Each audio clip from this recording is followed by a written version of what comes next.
आज हमने इस पे बात करनी है कि आप दोनों दिमागी हिस्सों को कैसे एक्टिव कर सकते हैं। हमारे साथ kids mind expert Aamir Ali साहब मौजूद हैं और इनके साथ आयान मौजूद हैं। इन दोनों से हम सीखने की कोशिश करते हैं बाय द एक्सपेरिमेंट की how it works. I hope कि मैंने सही तारुफ कराया टॉपिक का। अब हम मेहमानों की जानिब चलते हैं। अस्सलाम वालेकुम आमिर, हाउ आर यू? वालेकुम अस्सलाम, अल्लाह का शुक्र है, आप सुनाएं। Thank you very much for joining us both of you और I hope you had a good morning.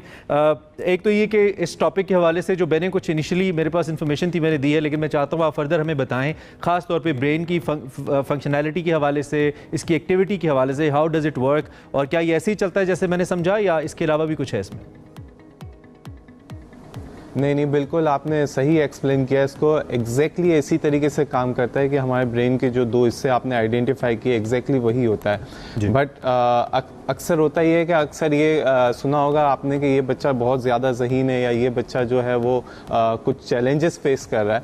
सो अक्सर होता ही है कि बच्चा जो है वो अपना एक पोर्शन जो है दिमाग का यूज़ कर, बच्चे नहीं हम भी अक्सर ऐसे ही होते हैं, हम किसी दिमाग का एक पोर्शन यूज़ करते हैं। Like we are right dominant bodies के, हम अपने राइट साइड को अगर यूज़ करें that means we are using the left part of the brain. ठीक है, तो हम अपना जब अपना left part of the brain use कर रहे होते हैं तो वो स्किल हमारी ज़्यादा डोमिनेंट होती है।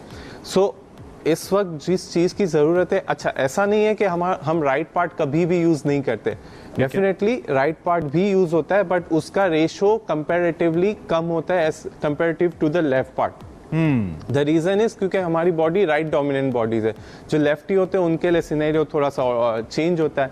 तो बात यह है कि इस कोऑर्डिनेशन को किस तरीके से इम्प्रूव किया जा सकता है। ठीक है, और जो इसका दूसरा पॉइंट है कि ये इम्प्रूव करना ज़रूरी क्यों है।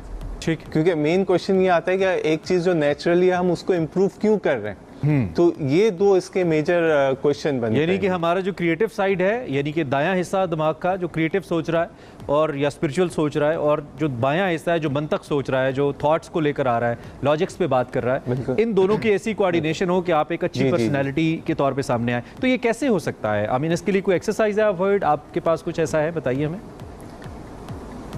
जी, ये अच्छा मैं थोड़ा सा करेक्ट करूँ, not only in the terms of personality but आपके जो डेली रूटीन की जो एक्टिविटीज होती है उसमें भी ये बहुत हद तक रिफ्लेक्ट करता है। अगर हम बच्चों के हवाले से इस बच्चों के हवाले से स्पेशली अगर हम बात करें तो बच्चों के अंदर तो इसका इम्पैक्ट बहुत ज़्यादा नज़र आता है, क्योंकि बच्चे जो एकेडमिक्स के अंदर जहाँ जहाँ चैलेंजेस फेस कर रहे होते हैं उन चैलेंज वहाँ पर उनको बहुत इफेक्टिव आउटपुट दिखता है और वो उनका जो लर्निंग टाइम है वो मिनिमम टाइम के अंदर मैक्सिमम लर्न कर सकते हैं।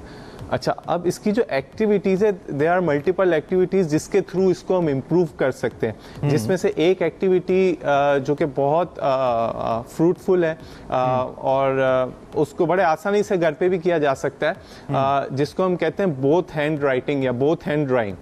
ठीक है, इसको बायलिटरल ड्राइंग भी कहा जाता है। इसमें होता है कि जो बच्चे हैं या जो परफॉर्म करने वाला वो दोनों हाथ से जो है वो इमेजेस को ड्रॉ करता है। ये ऐसा नहीं है कि कोई स्पेसिफिक इमेज है, कोई भी इमेज को ये ड्रॉ करता है। जब हम ड्रॉ कर रहे होते हैं, अगर आपने देखा हो इस तरीके से हम जब ड्रॉ करते हैं तो उसमें होता क्या है कि हमारी राइट पार्ट और लेफ्ट पार्ट साइमल्टेनियसली दोनों एक्टिव होता है।